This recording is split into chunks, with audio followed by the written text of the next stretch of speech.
This evening, Swami Tattwamayananda is going to give a talk on the introduction to the Hindu Scriptures. And Swami Tattwamayananda is very well qualified. He has been a scholar of Sanskrit and Scriptures, I think, since childhood. He was an Acharya at our training center in Ramakrishna Order, Belur Math for some time. He's also worked in various centers of the Ramakrishna mission in India as editor and teacher of Sanskrit and Indian philosophy. Very well qualified. We had him, he gave a retreat at Ganges last year, and it was one of our most popular retreats. Everybody really liked it and wanted us to have him back. So we're very happy to have Swami Tattwamayananda with us. At present, he is the assistant minister of the Vedanta Society of Northern California in San Francisco. So I invite Swami to speak.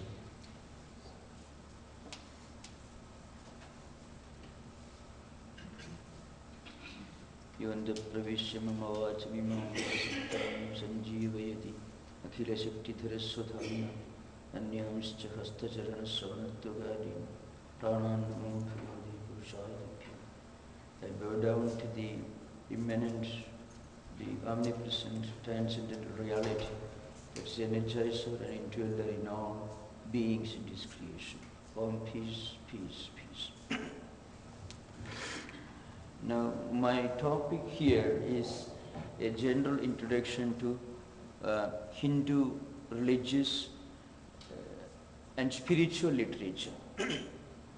Maybe with some reference to Bhagavata Purana, which I am going to deal with in detail in 3 sessions tomorrow. Now, many of you who are not familiar with the Hindu philosophical literature will be astounded if I tell you that the earliest of Hindu religious and philosophical scripture dates back from the 4th millennium BC. So even according to the least orthodox estimates, Rigveda Samhita, which is the most ancient and the most fundamental among the Hindu religious scriptures, belongs to 4300 BC. Of course, according to traditional orthodox scholars, it dates back still earlier, maybe 7000 BC. Of course, it's a different matter. It has been translated, at least some portions of this ancient work has been translated by MacDonald and several Heath, Vindanites, and several other Western Orientalists and also Indian scholars. Okay, now the most fundamental among the canonical works of Hindu tradition are the 4 Vedas: Rigveda, Yajurveda, Samaveda, Atharvaveda, of which Rigveda is the most ancient and the most traditional and the most fundamental, which is called Shruti. Shruti means the philosophical literature which contains ideas and teachings which are relevant for all times, all ages, and for the entire humanity. It's not with any special reference to a particular geographical region or a group of people who are professing any particular religious faith system or a particular culture. It is universal in its scope, application, and its philosophical teachings. It is called, technically it's called Shruti. Shruyate dharma anaya iti Shruti.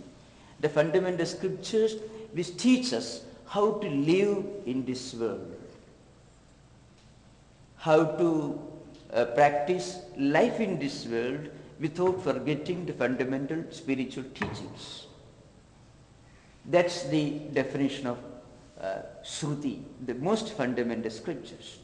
The second in this category comes Smriti, which are more or less like constitutions of law, books of laws, like the 10 books of law given to Moses, something like that. Or maybe the first 5 books of the Jewish canon, something like that, which contains do's and don'ts, ideas, injunctions and teachings which regulate our conduct in this world.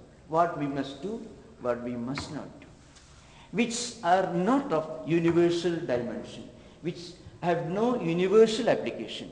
They change from time to time, and they sometimes they are very lopsided, sometimes they are divisive, and they are relevant only to a particular time, to a particular context, or to a particular cultural tradition. It is called smriti.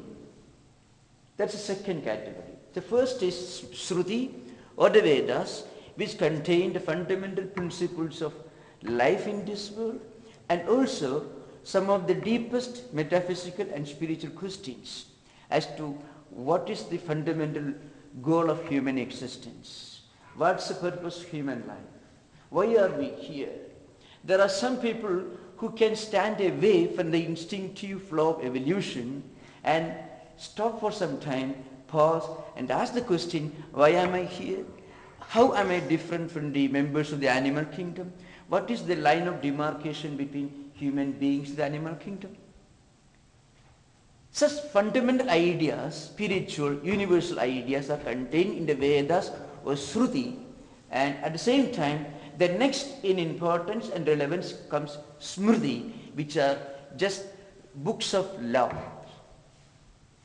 which are not of universal application, which are not relevant for all times, all ages, which are relevant and important only to the contemporary times and maybe to people belonging to particular cultural tradition. The third category is Puranas, which are more or less mythological books. You find a lot of exaggerations. These are all more or less, well, those of you who are familiar with Homer's Odyssey or Iliad will be able to understand, get an idea of what is meant by Puranas, mythological books. Highly exaggerated stories, statements, ideas, allegories, tales of emperors, kingdoms, saints and sages and so on. But they also contain certain fundamental spiritual ideas. But they are not expressed directly. They are expressed in the language of stories, allegories, figures of speech and metaphors, which is called Puranas. Now, the most distinguishing aspect of Hindu canonical tradition is this, and that is something very important. In fact, Swami Vivekananda has referred to this particular aspect again and again.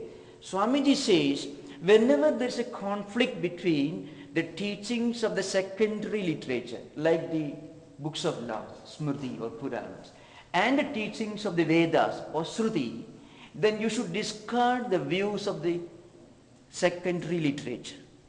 For example, some books tell you that people should behave in a particular manner in a particular time. Or there are certain rules and laws and do's and don'ts which are important to a particular age or a particular class of people living in a country or a geographical region, which are not of universal relevance. So whenever there is a conflict between the secondary canonical literature and the fundamental Vedic literature, then we must discard the teachings of the secondary religious books. So some books will tell you, may teach you certain things, ideas which are relevant to the particular time in which that book was written. See, this you find in the Old Testament, in New Testament, and most of the religious scriptures of the three Abrahamic religions, and also Hindu mythological books. You find such ideas, which are not of universal application, which have a relevance only to that particular age in which they were written. Now, Swamiji emphasized again and again that whenever there is a conflict between the teachings of the secondary literature and the teachings of the fundamental spiritual universal literature, we must discard the teachings and ideas of the secondary literature, and we must uphold the universal teachings of the Vedas and Shrutis. I can give an example. The Vedas tell you that spirituality is essentially a a matter of our intuitive inner experience. It is not a matter of faith system. It is not something that you believe in. It is something that you experience and translate into our everyday life. So spirituality is a matter of inner experience, inner evolution. As Swami Vivekananda said, the manifestation of divinity already in man. In fact, these ideas are stated in the Vedas and Srutis. On the other hand, if you go to books of law, you find many ideas which will tell you, well, certain class of people have no right to do worship in a temple or a place of worship. Certain people have no right to read sacred scriptures. So divisive ideas, such ideas. No, according to our tradition, whenever there is a conflict between the universal and the secondary, the parochial, the nationalistic, then we must discard the parochial and nationalistic ideas and we must accept and uphold the universal spiritual ideas which are relevant for all times. In fact, one of the great writers of law book called, Jabala was a great sage. He said, Sruti smriti virodheshu srudireva gariyasi avirodhetu sada karyam smartam vaidikavat sada. The Jabala Smriti says that whenever there is a conflict between the books of law and the books of fundamental spiritual ideas, then the books of law should be discarded because books of law are relevant only to the particular age and to the particular people for whom those do's and don'ts, those laws are prescribed. But spiritual laws are relevant and important and it is applicable to the entire humanity of all times and all ages, all countries. In fact, spirituality doesn't recognize the barriers of geographical, cultural or nationalistic differentiation. It doesn't recognize the lines of demarcation between nation and nation, culture and culture, and one faith system with another faith system. Now, another Smriti says, Sruti smriti virodheshu srudireva gariyasi avirodhetu sada karyam smartam vaidika vasada. The Sruti smriti purananam virodho yatra drishyade tatra sraudam pramanam sya tayodvaithe smritirvara. I'm just trying to give an idea of this in modern language and with some reference to the fundamental scripture and sayings in which these ideas are stated.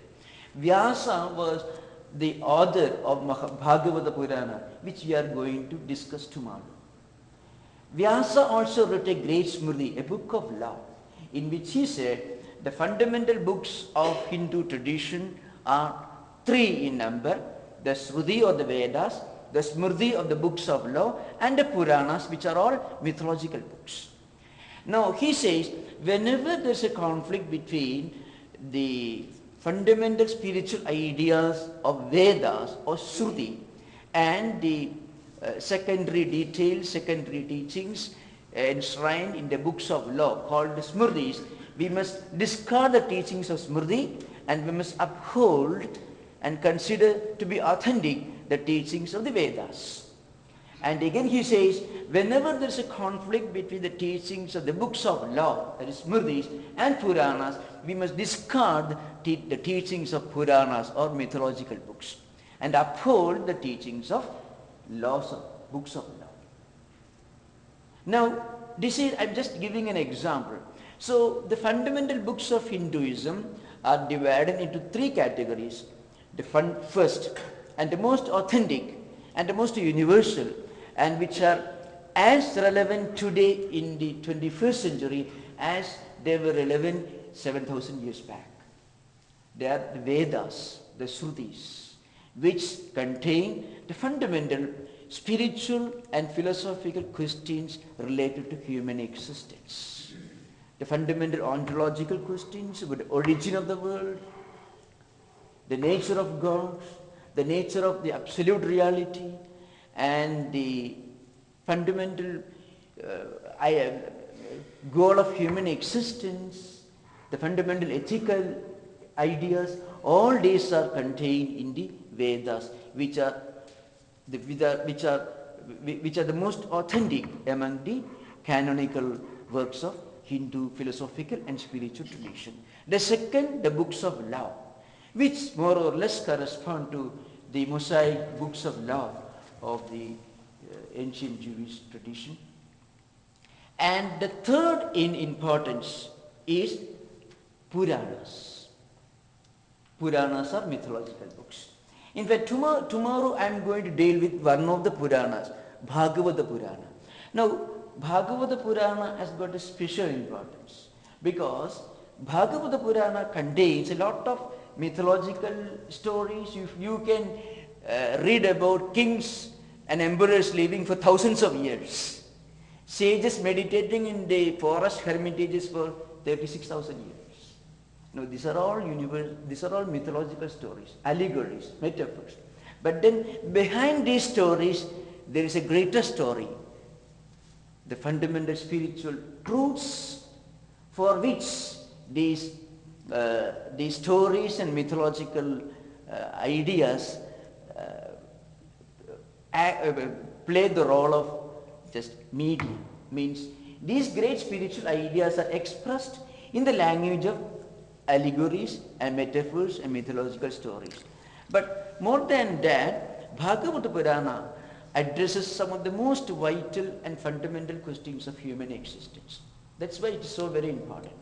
So the purpose of my reference to Bhagavad Purana is, it has got a special importance because I will tell you something about the author. Vyasa is the author. He was the one who edited the entire Vedic literature into 4 categories. It is said that in ancient times, Vedas were one whole. Vyasa did not classify, but he edited these Vedas into 4 categories: Rigveda, Yajurveda, Samaveda, and Atharveda. Rigveda he taught to one of his disciples. He's known as Paila. Yajurveda he taught to Vaishambhayana, another sage, another disciple. And Samaveda he taught to Jaimini, a 3rd disciple. And Atharveda he taught to Sumantu, another disciple. So the Vedic literature was one whole, in fact. People like great Western Orientalists like Max Muller, Windenitz, Key, MacDonald, Paul Dewson, and they were astounded when accidentally their destiny got them connected to Vedic literature. Max Muller really was not a great lover of the Vedas to begin with. His purpose was something different. But as he started studying the Vedas, as he started his efforts to publish the Rigvedic literature, he became a convert to Vedic culture, because Vedas do not teach you to believe in a particular kind of religious tradition.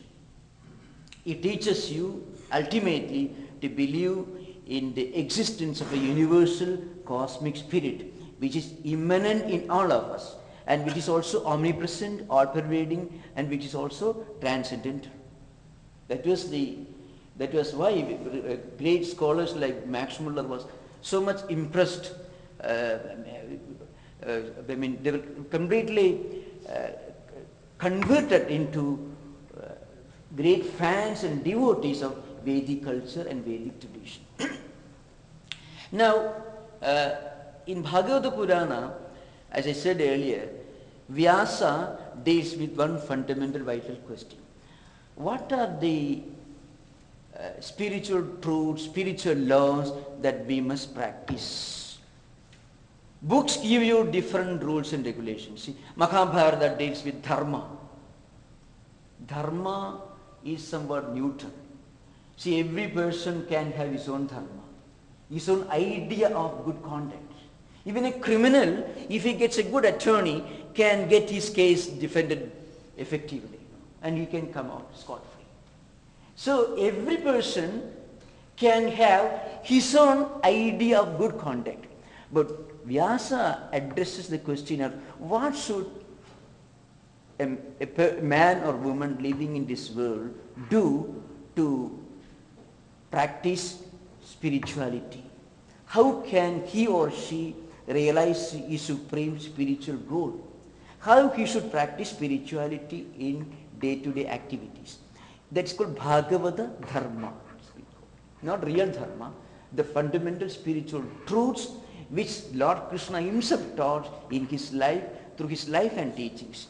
That in fact they constitute the essence of Bhagavata Purana, which I am going to deal with tomorrow. Now, the next in importance comes the great classical books, which many of you must have heard, Ramayana and Mahabharata. They are semi-historical. They are not fully historical.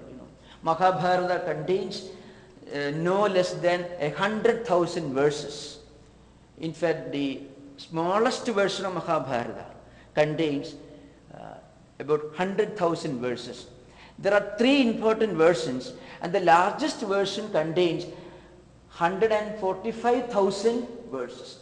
Now, the smallest version is almost 11 times the size of Homer's Iliad, Odyssey, and Virgil's Aeneid put together.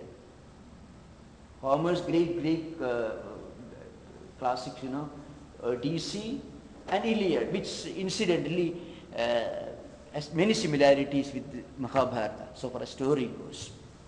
And Virgil's Aeneid put together, if you multiply this by 11, that is the size of Mahabharata. And in fact, one of the most fundamental Hindu classics, which many of you must have read, many of you may be chanting every day, Bhagavad Gita, which contains 700 verses. And in fact, it is a very tiny portion of Mahabharata, which contains, as I said, in its smallest version, more than 100,000 verses. Bhagavad Gita is perhaps one of the most important scriptures of Hindu canonical tradition. That's because Bhagavad Gita contains, though it's a part of a classical book like Mahabharata, it contains all the teachings of the Vedas. All the teachings which are contained, which are enshrined in the Upanishads, and also in the philosophical and spiritual portions of the Vedic literature, are compressed in a short form, and that is Bhagavad Gita, which contains 700 verses divided into 18 chapters in the form of a dialogue between a great man of God known as Sri Krishna and his friend and disciple Arjuna, who was a soldier. Now, so first of all, there are 4 Vedas: Rig Veda, Yajur Veda, Sama Veda, and Atharva Veda. And each of these Vedas has got 4 divisions, subdivisions we may call. A portion, that part of the Vedas which contains the hymns sung in praise of great gods and goddesses. In this Vedic literature you find a very interesting aspect for any student of philosophy and religion. All the various aspects of divinity are described in the Vedic literature. We have got pantheism, pantheism, monotheism, henotheism, monism, and absolute monism. These are the 5-6 levels of evolution of Godhead in world literature. Pantheism equates nature with God. Pantheism recognizes an immanent reality behind the natural phenomena. Monotheism conceives God as one supreme creator of the entire universe, who is the one who creates his world, who sustains it, and who ultimately dissolves this universe. That's a monotheistic concept of God. Henotheism implies the concept of a supreme God in each context. So if there is one hymn addressed to one of the deities, then that deity becomes supreme. But in another hymn addressed to another Godhead, that Godhead becomes supreme. It is called henotheism. Sometimes it's opportunistic monotheism. That is the term which Max Muller coined. Max Muller was the one who, with his background of Western linguistic and philosophical research, analyzed this evolution of Godhead and absolute reality in the Vedic literature. And then we have this monism, the idea of a God who is beyond, who transcends a form, a name, attributes, etc. A monastic God doesn't deny the existence of attributes, names and forms, but goes beyond the concept of a God who creates this world and divides mankind into conflicting groups of believers and non-believers, promising heaven to believers and threatening non-believers with eternal damnation. Because he conceives of a God who is a cosmic supreme consciousness, which is beyond names and forms and verbalization, which can only be experienced as an immanent reality within, and which is also omnipresent, all-pervading and transcendental. So all these ideas of Godhead could be found in Vedic literature. That's something very interesting. So if you read the Vedas, you will find practically all possible human concepts of absolute reality, Godhead, are referred to in the Vedic literature. But behind all this plurality or duality of Godheads or concepts of God, Vedas proclaim that there is a unifying thread of unity of one reality. So Indram Mitram Varunam Agnirahu Adho Divyasa Suparno Virutman Ekam Sat Vipra Bhagudha Vadanti Agnim Yamam Matarishwanamahu. Rigveda has got 10 mandalas. In the first mandala, there is one Sukta. The Sukta says all these Indra, Mitra, all these different names of Godheads mentioned in Vedic literature. These are all different names which enlightened people use to call the one reality, which in fact is the one supreme all-pervading reality. This is the structure of the Vedic literature. Now, and as I said earlier, this Vedic literature contains that portion which deals with the hymns in praise of gods and goddesses, and that portion deals with rituals, the detailed observation of different rituals called Brahmanas. First it's called Samhita, Brahmana, then Aranyakas. Aranyakas contain certain hymns in praise of different deities, gods, who should be praised by people during their retirement period. In the Manusmriti, which gives a detailed analysis of the Vedic scheme of life, there is one verse which says, Grihastasya yada pasyed bali palidam atmanaha apatyasya apatyam tada aranyam samasyed. This is a very interesting verse. It says, an householder, when he finds his hair is getting grey, or face is wrinkled, or when he sees the face of his grandson, should take to forest, go to a forest and live in a hermitage. The rest of his lifetime he should spend in meditation, in contemplation and prayer. That's it. In fact, it contains many of the hymns to be chanted by people during their retirement period. And the last portion is Upanishads. These Upanishads are actually the essence of Hindu philosophical spiritual literature. When I use the word, the Shruti or the Vedas, what we actually mean is the essence of Vedas, means Vedanta. Veda means Vedanam Anta. Anta means last, final word, the conclusion. It also means the inner essence, the gist. So Vedanta actually means Upanishads. Vedanam Anta or Vedasya Anta means the last final word or conclusion, the conclusive statement of the Vedic literature, or the inner essence. Anta means within, the essence.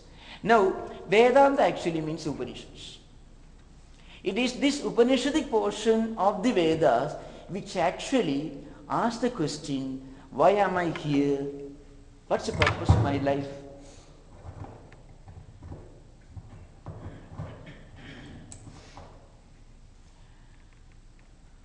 How should I lead my life in a way which is good for me and also good for the world?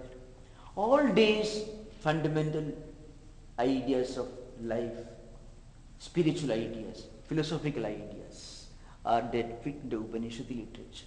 Upanishads are altogether around 240.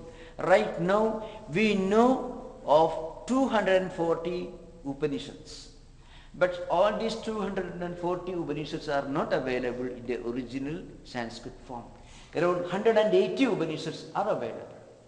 And of these 180, 10 Upanishads are the most important of the Upanishad literature, Vedic literature.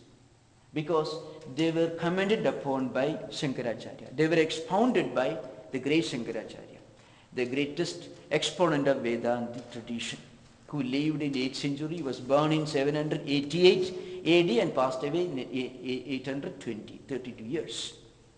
So he was the one who expounded the entire Vedic philosophy and made it into a compact philosophical superstructure which is known today as Vedanta. Isha, Kena, Katha, Prashna, Mundaka, Manduki, Taittiriya, Aitareya, Chandogya and Brihadaranyaka. These are the 10 Upanishads which he expounded, which he commented upon, on which he wrote commentaries, which constitute the fundamental philosophical tradition of Vedanta, Vedantic heritage. Now, as I said, after this Smritis, so books of law, then we have got these Puranas, which contain many ideas which are purely literary, which are just allegorical, which are just metaphors, which do not have any historical background. Now, we have two fundamental classics which most of you read, that is Mahabharata, at least the minute fraction of Mahabharata, which is not Bhagavad Gita, and also Ramayana. These two great classics have got a special importance in Hindu canonical tradition. One important characteristic of these two classics is they contain both imagination and also history. See, Rama was a historical figure, more or less it is proved nowadays.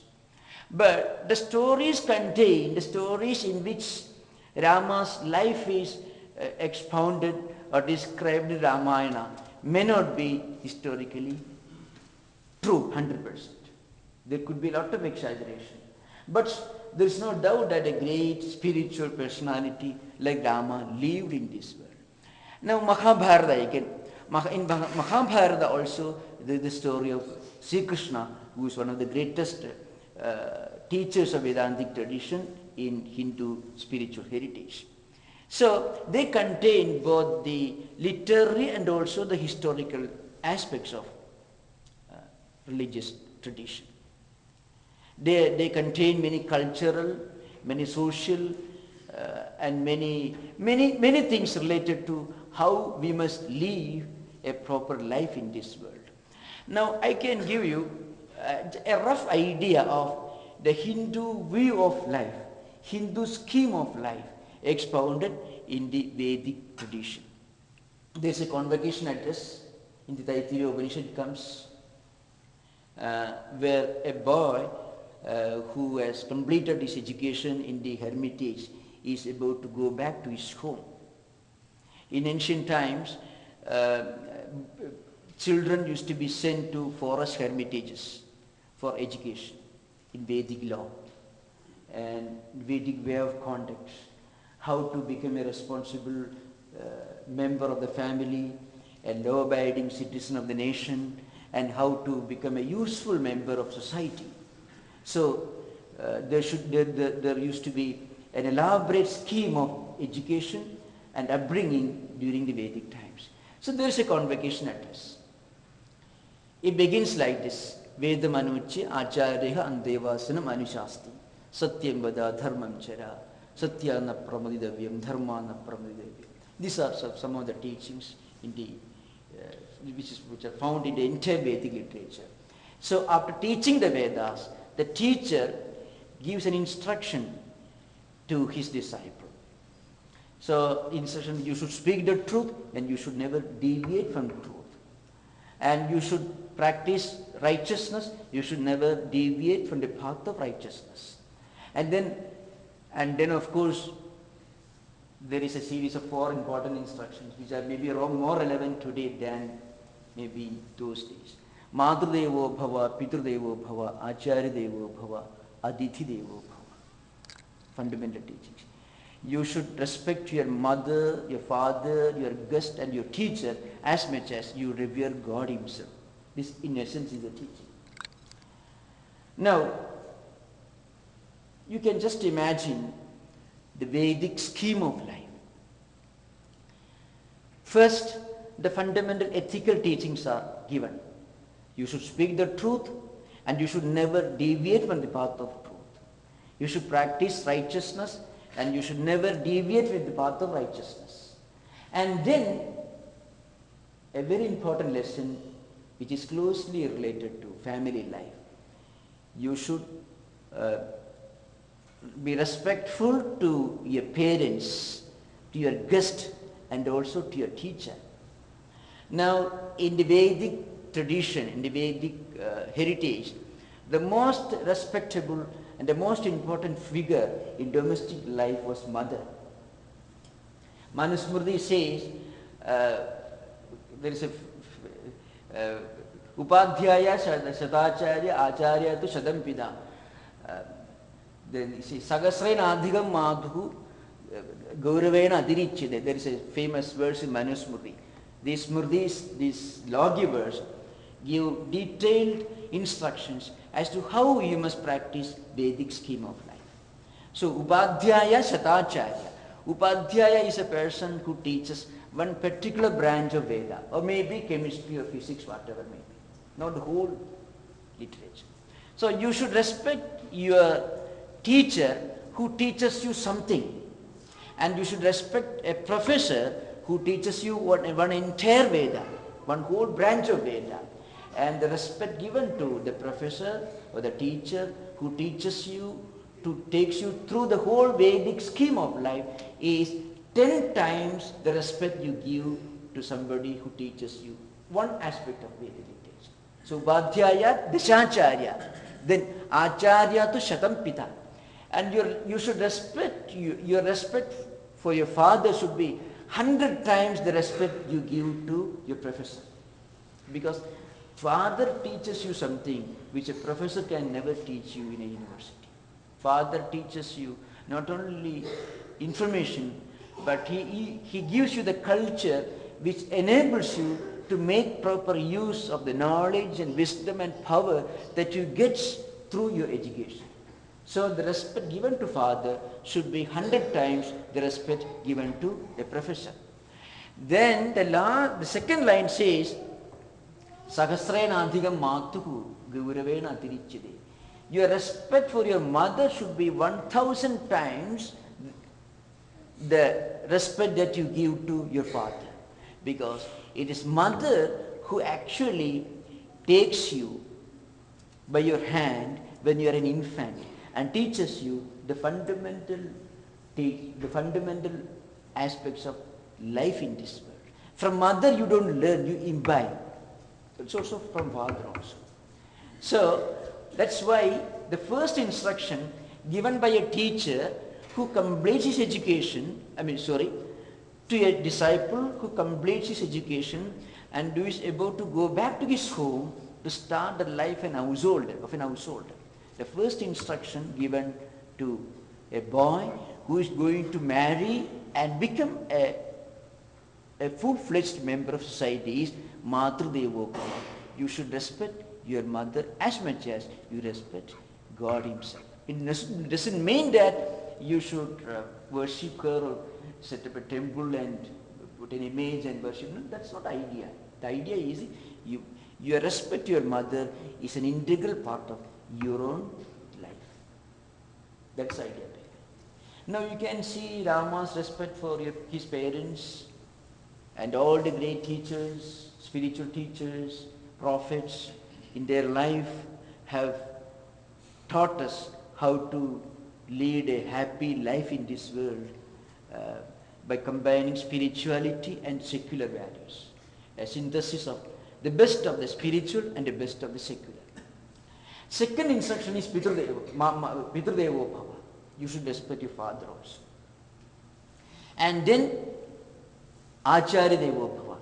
Because your ability to make use of the learning that you get from your teacher is in direct proportion to the respect that you have given to that teacher who taught you in the classroom.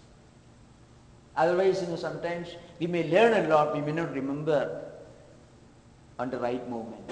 Or we may put the wrong idea at the right moment. So very often it happens. So to be able to make proper use of what we learn from a teacher, we must get the blessing of the teacher. Therefore, you should respect the teacher also as much as you respect father. So, Madhudeva Bhava, Pitradeva Bhava, Acharya Deva Bhava, Aditi Deva Bhava. Aditi means a guest. Not that Aditi really means Anamantritaka Agataka Adithaya. Somebody who comes without information before that. Anamantritaka Agataka. Somebody suddenly knocks at your door in your home and at night without giving prior information, who is in need of shelter and food. You should treat him properly. These fundamental principles of charity are taught to boys who complete their education and who are about to go back to their homes to start the life of an householder. So all these ideas are enshrined in the Vedic literature. But these teachings were later codified and they were classified and expounded by the great lawgivers who taught us to practice this depending upon the times and also the culture. Now, one fundamental difference between the teachings of the Upanishads or the Vedas and the teachings of the books of law is this. The teachings of the books of law continue changing. They're subject to changes. What Manu wrote maybe 3,000 years back or 2,000 years back may not be as relevant today as it was when he wrote it 2,000 years back. Because times have changed, society has changed, human life has changed. So the rules and regulations and instructions given in the law books or smritis are subject to change.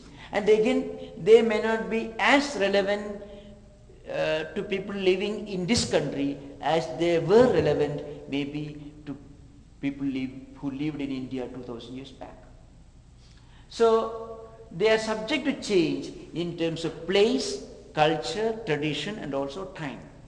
But the teachings of the Upanishads, they are eternal spiritual universal laws, because they address the fundamental vital spiritual questions of mankind. What is the purpose of human life? What is the origin of the universe? What is the final destination of human existence? All these ideas are dealt with in this literature. Now, in great literary classics like Ramayana and Mahabharata, the authors, Valmiki in Ramayana and Vyasa in Mahabharata, have given detailed descriptions of great spiritual personalities who actually practiced these great spiritual truths in their life. Rama in Ramayana and Sri Krishna in Mahabharata are two classical examples. In Mahabharata, there are many other great characters like Bhishma, Drona, Vidura, Kripacharya, and large number of great teachers, great warriors, great administrators. They're all their life and their teachings and the way they conducted their life are explained in the Mahabharata. There are long dialogues between Bhishma and Yudhishthira and long dialogues between Bhishma and Sri Krishna. All these are found in the Mahabharata literature. And the Ramayana you find, Rama's story is itself is, in its essence, it is as relevant today as it was during those days. It doesn't mean that you can fly from Sri Lanka to Himalayas. It is not possible. So these are fundamental. These are all allegories and metaphors and imaginations of exaggerations. But the fundamental spiritual truths which Rama practiced in his life, which other brothers like Bharata, Lakshmana, Shatrughna and Hanuman, other characters practiced and expounded in their life, they are as vital, as relevant today as they were, say, 3,000 or 4,000 years back. But behind all this, there is one truth. For householders, the best way to practice spirituality is by combining right conduct, which they call dharma, and spirituality. And for sannyasins, the best way to achieve the spiritual goal is to realize the supreme truth within, and also to experience the presence of this immanent truth in the entire universe. In fact, this is the one essence of our spiritual literature. As we realize the supreme truth within, we also realize the same truth is the omnipresent, all-pervading reality outside. So on the one hand, we reach closer to God in spiritual life when we realize our own true nature. On the other hand, we better more broad-minded, more compassionate, more universal in our outlook towards other human beings in this world. So in the Bhagavad Gita, there is a verse in the 4th chapter where Lord Krishna expounds this philosophy of combining action and contemplation, where he expounds the life ideal of a Rajarshi. In the 4th chapter, Imam Vivasade Yogam Praptavanaham Avyam Vivaswan Manave Praha Manu Ikshagave Abravit Evam Parampara Praptam Imam Rajarshio Vidhu Sakalena Iha Mahada Yogo Nashta Parantava. Where Sri Krishna says, in ancient times, in Vedic times, great emperors, philosophers and spiritual teachers used to practice this yoga, used to expound this yoga. And he calls them Rajarshi, means a person who is as dynamic as a king, at the same time as saintly as a sage.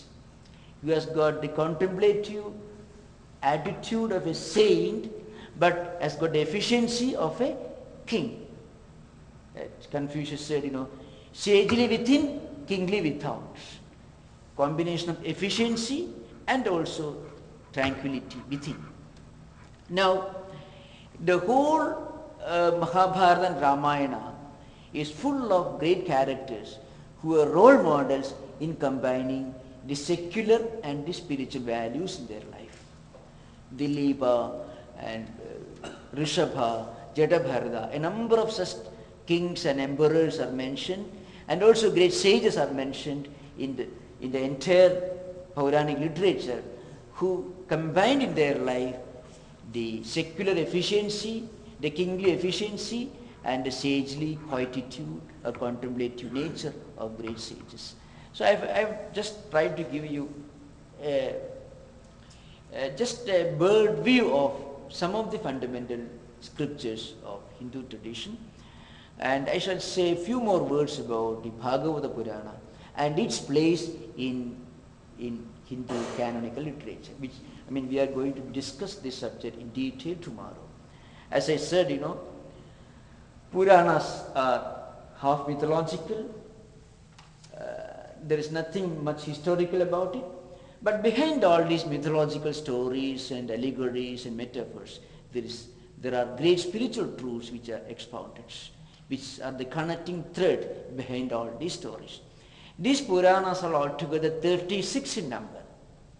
18 great Puranas called Mahapuranas, and 18 Upa-Puranas, which are called secondary Puranas. The first category is the category of Mahapuranas, or the great mythological books.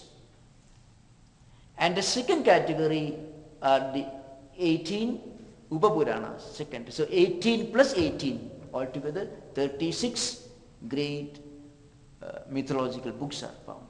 Of these 18 Mahapuranas, or important Puranas, Bhagavata Purana has got a special importance, as I said earlier, because among the devotees it is revered it is respected and considered to be authentic as much as the Vedas or Upanishads themselves. Because Upanishads do not speak to you directly. They expound certain subtle, universal, fundamental, spiritual, philosophical truths. But Bhagavata Purana tells you what you must do in this life now.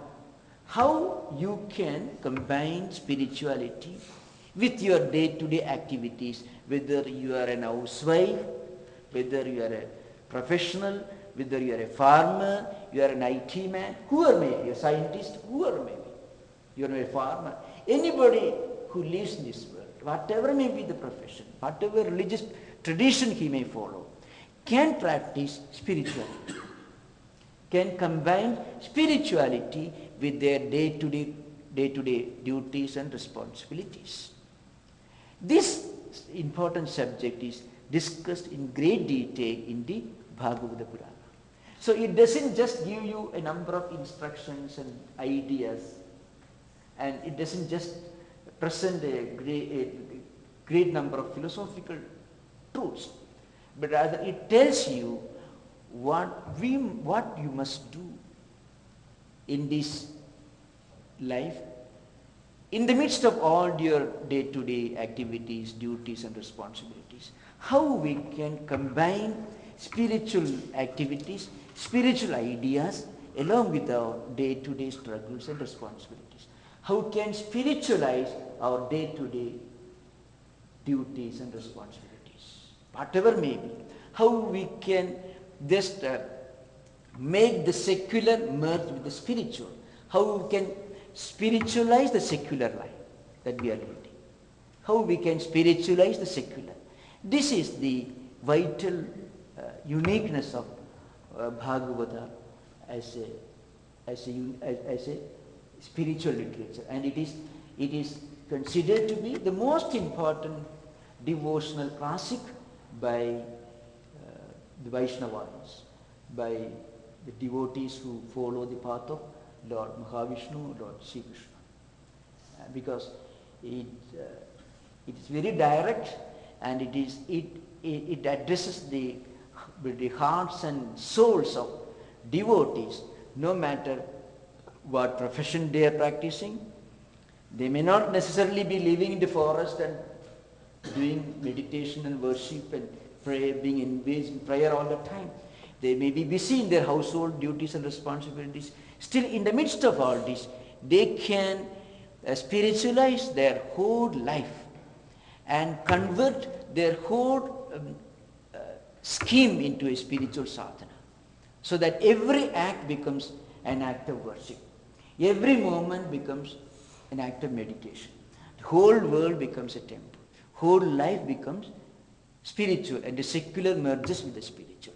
In fact, that is the uniqueness of Bhagavata Purana as a devotion classic, which we are going to deal with tomorrow in greater detail. Thank you. Namaskar.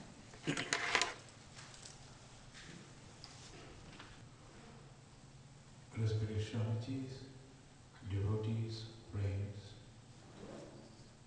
we were listening for the last 1 hour completely. The excellent way our Swami Tattwamayananda was explaining the scriptures of Hinduism, Sanatana Dharma. Actually, it is a picture of culture. When the human society is slowly progressing, they are progressing not only materialistically, at the same time they are progressing culturally also. And what is that culture? The highest culture? Religion. And that's way, slowly, excellent way, he has given the picture of the scriptures. It is only the development of the human being. So next coming and tomorrow, Saturday, whole day, he'll be discussing about this, and also the first half of Sunday. And he'll be also addressing at the Levant Hindu temple, the devotees over there. So we welcome him and also welcome you all. Please come tomorrow and come with your friends and relatives too. Thank you very much. I'm so happy that you have come in such a great number, and listen with great attention. And slowly, I really wish that our younger generation should come. Because the moment they are listening, that is the time they are learning. And it is not that we are teaching them the chemistry, physics or any other things. We are teaching them how to live. After all those things, how they will live. And if they are living in pain, we are also in pain. So what is the fun of learning so much? So much of advancement in chemistry, so much of advancement in science, so much of advancement. But we don't know how to live. See, only in 2-3 sentences, how he said, and so much importance was given in almost 6,000 to 7,000 years before on the human life. Materialistic development will automatically come. But unless and until we know how to live within, how will you live? How will you survive? Every day when you are going back to bed, if you have to take the injection or the tablet to sleep, is this alive? So that are the questions we have to put before our younger generation. They are very intelligent and they are not going to accept anything without judgment. And that is the things that is there hidden in our scriptures. Accept, never accept it, judge it. But before judging you must listen and listen from the authorities. So these are the things. Please tell your younger people also to come and tell them. You need not to bother about the puja or anything. We will never tell them to fast. We will never tell them to follow anything about religion. Only listen, just as you go in the college, university, listen, learn. Similarly, come over here. And that is the speciality of the Ramakrishna mission. That is the speciality of the Vedanta society. So when a person is coming and when he is going back, is a different person. But that is the thing. Thank you very much. Come again tomorrow. We'll meet tomorrow again. Thank you, Swamiji.